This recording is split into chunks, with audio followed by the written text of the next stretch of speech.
کریم آقا صلی اللہ علیہ وآلہ وسلم نے ہمیں سبق دیا ہے، اور پھر حضور نے خود بھی دعائیں فرمائی ہیں اپنے غلاموں کے لیے، اپنی امت کے لیے، مسلمانوں کے لیے، صحابہ کے لیے، آنے والے قیامت تک کے لوگ جو ہیں ان کے لیے۔ اور سب سے آخر میں جب محشر کے میدان میں کوئی شفاعت نہیں کرے گا، اس وقت بھی حضور سر سجدے میں رکھ کے اللہ کی حمد کریں گے تو اللہ تعالیٰ فرمائیں گے بابو ماں کیا مانگتا ہے؟ اس وقت بھی حضور امت کے لیے دعا کریں گے، اللہ کی مخلوق کے لیے دعا کریں گے۔ اللہ اکبر۔ اور میں ایک آپ کو عمل بتا دوں جو دعا کی قبولیت کا ایک ذریعہ ہے، یہ یاد رکھنے کا ہے، اس کو یاد رکھیں، آگے بھی بتائیں۔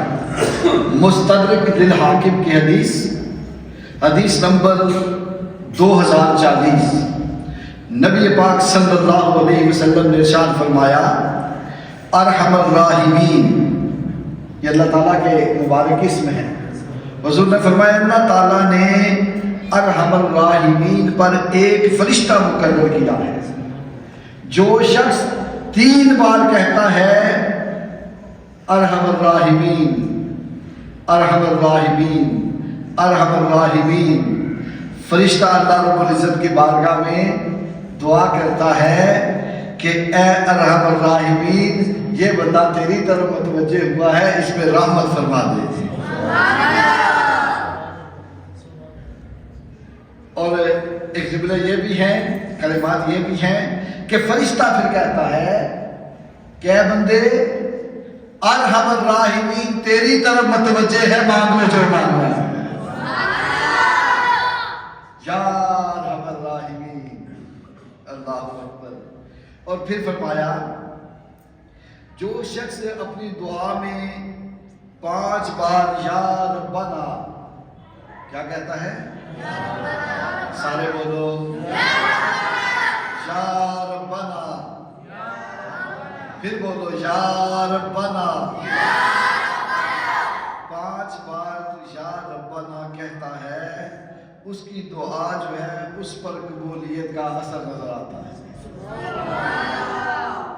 اور ایک حدیث پاک میں ہے میرے کریم آقا صلی اللہ علیہ وآلہ وسلم نے ارشاد فرمایا جب کوئی شخص 3 بار اللہ سے جنت کا سوال کرتا ہے، یا اللہ مجھے جنت دے دے، یا اللہ مجھے جنت عطا کر دے، یا اللہ مجھے جنت عطا کر دے، 3 بار کوئی کہے تو جنت بھی کہتی ہے یا اللہ اسے جنت عطا فرما دے۔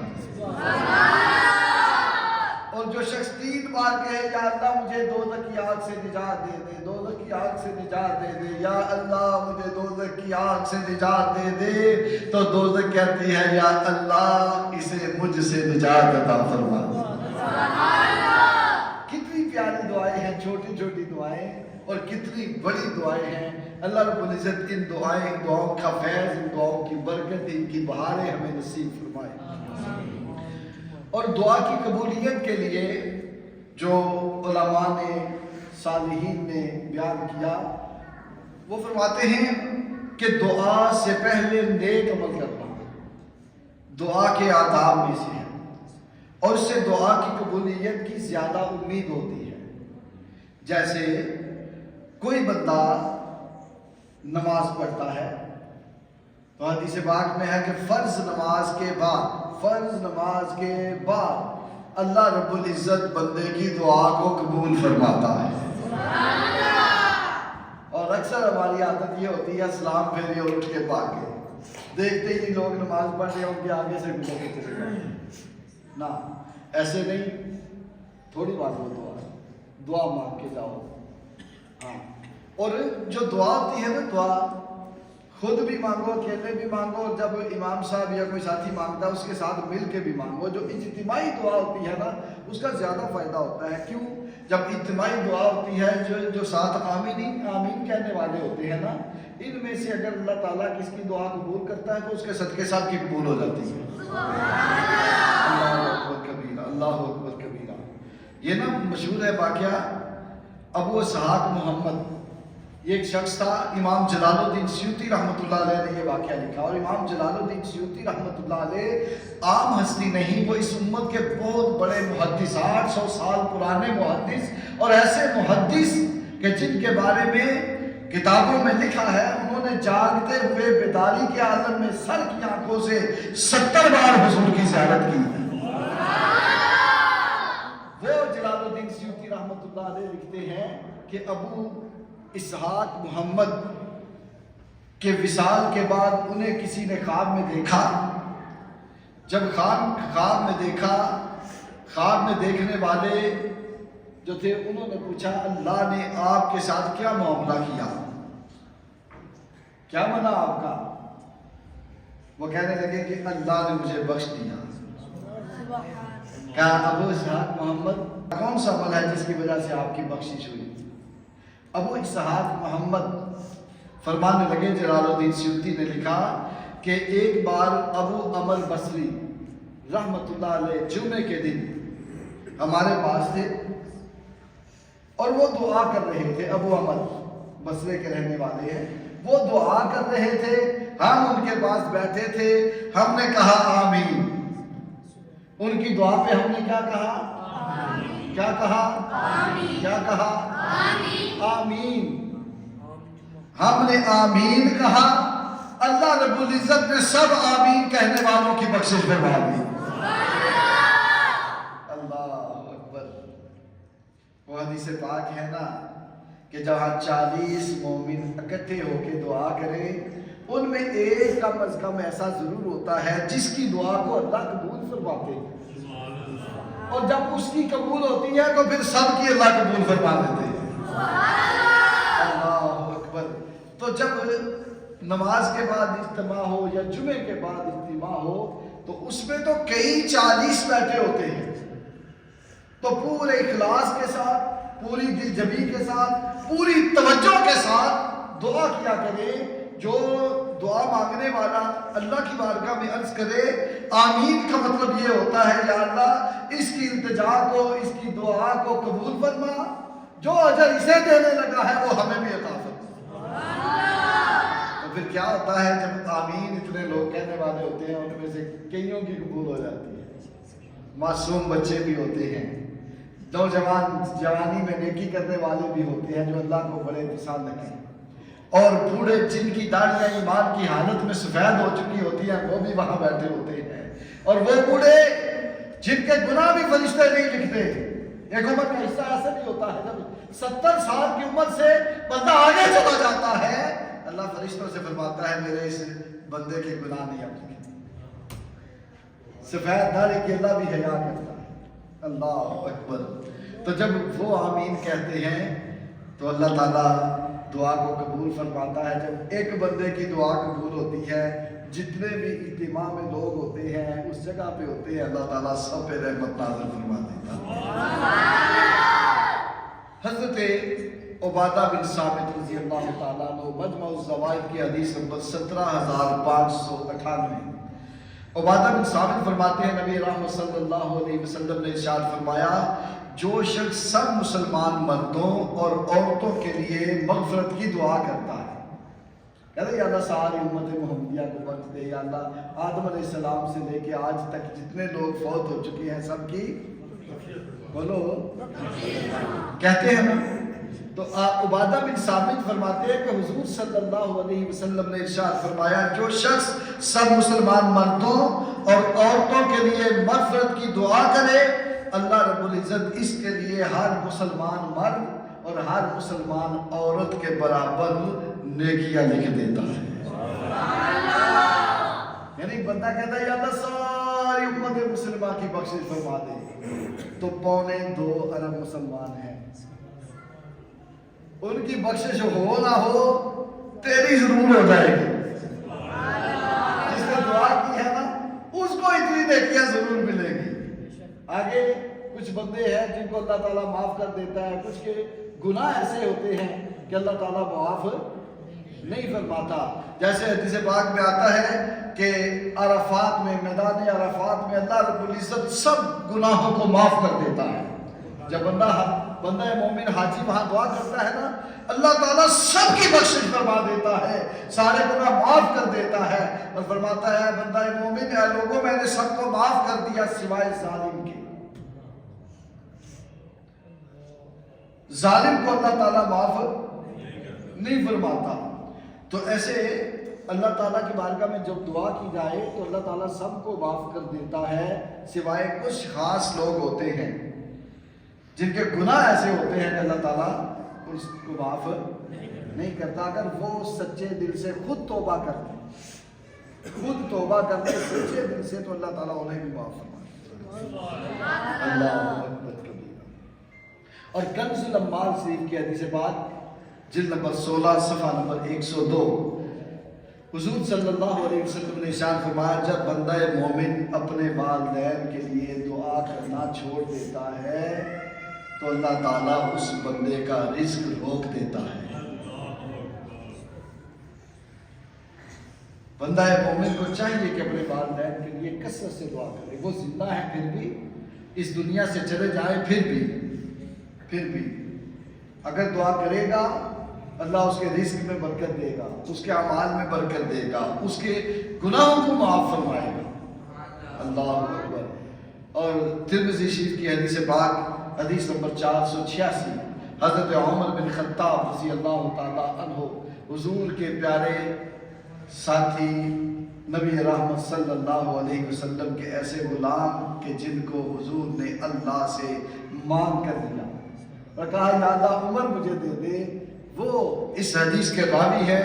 آپ فرماتے ہیں کہ جو شخص دعا کرے اور دعا سے پہلے اور آخر میں درود پاک نہ پڑھے، اس بندے کی دعا زمین و آسمان کے درمیان لٹکی رہتی ہے، معلق رہتی ہے، وہ اللہ کی بارگاہ میں پہنچتی نہیں۔ اور جو بندہ دعا کے اول میں بھی آخر میں بھی درود پاک پڑھتا ہے، فرشتے اسے نورانی کپڑے میں لپیٹ کر اللہ کی بارگاہ میں پیش کرتے ہیں۔ یعنی درود پاک بھی حضور کے لیے دعا ہے، درود میرے حضور کے لیے بولو دعا ہے۔ بندے کو چاہیے پہلے حضور کے لیے دعا کرے، پھر اپنے لیے دعا کرے، پھر حضور کے لیے دعا کرے، اور جب حضور کی دعا کے درمیان اپنی دعا رکھے گا، فرشتے جب حضور کا درود لے کے جائیں گے تو اس بندے کی دعا بھی اللہ کی بارگاہ میں پہنچ جائے گی۔ اس کی بڑی برکتیں ہیں۔ نزہۃ المجالس میں ایک واقعہ لکھا ہے کہ ایک صحابی جو تھے ان پر نا اونٹ چوری کی تہمت لگی، اونٹ چوری کی۔ ایک بندے کو پکڑا ہے، لے کے آیا اور ساتھ 2 گواہ بھی لے آیا اور کہنے لگا یا رسول اللہ یہ شخص جو ہے اس نے میرا اونٹ چوری کیا ہے۔ جب یہ کہا نا میرے آقا صلی اللہ علیہ وآلہ وسلم نے اس کی بات کو سنا، بات سن کے آپ نے فرمایا تو نے چوری کی ہے؟ عرض کی یا رسول اللہ میں نے چوری نہیں کی۔ وہ بندہ جو لے کے آیا تھا نا اس نے کہا یہ 2 گواہ ہیں میرے، 2 گواہ ہیں میرے۔ ان بندوں سے پوچھا ہاں، کہنے لگے ہاں اس نے چوری کی ہے۔ یہ بدبخت جو ہیں ہر دور میں بدبخت ہوئے ہیں، اور برے بندے کے ساتھی آپ دیکھیں گے لفنگے بندے کے ساتھی زیادہ ہوتے ہیں۔ آج بھی ایک طرف 5 وقت کا نمازی ہو، کوئی حاجی ہو، کوئی نیک بندہ ہو، دوسری طرف پلے درجے کا لفنگا ہو تو اس کے ساتھی زیادہ ہو۔ کیوں؟ ہمارے اندر برائی زیادہ ہے، تو جو ہمارے اندر ہوگا ہم اسی کا ساتھ دیں گے۔ تو ادھر بھی وہ 2 گواہ لے آیا، خود بھی ہے، کہنے لگا اس نے میرا اونٹ چوری کیا ہے۔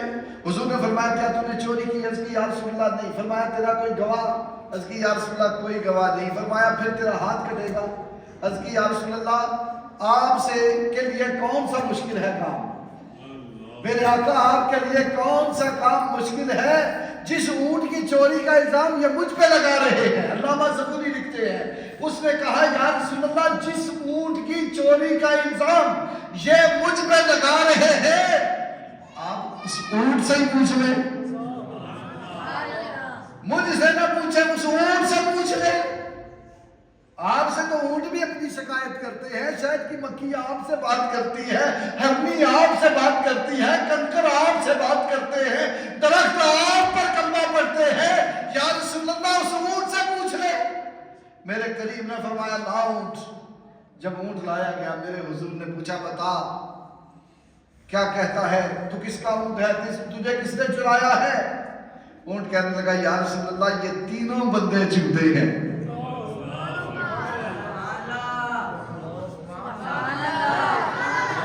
آج جھوٹے اکٹھے ہو سکتے ہیں, محشر کے میدان میں بھی ایسا ہی ہوگا.